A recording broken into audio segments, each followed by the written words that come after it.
ನಾಡಿನ ಸಮಸ್ತ ಜನತೆಗೆ ಸಂಕ್ರಾಂತಿ ಹಬ್ಬದ ಶುಭಾಶಯಗಳು.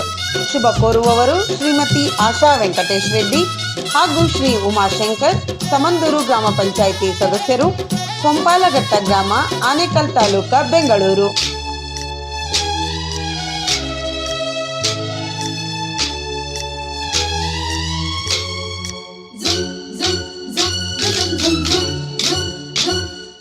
ಸಂಕ್ರಾಂತಿ ಬಂತು ಮನಸ್ಸಲ್ಲಿ ಮನಸ್ಸು ಎಳ್ಳು ಬೆಲ್ಲ ತೀರಾಯಿತು, ಕೊಟ್ಟು ತಗೋ ಮಾತಾಯಿತು, ಮುತ್ತಾಯಿತು ಮೊತ್ತಾಯಿತು, ಮೈಯಲ್ಲಿ ಏರುತ್ತಿದೆ ಮನ್ಮಥನ ಅಂಬುಗಳು.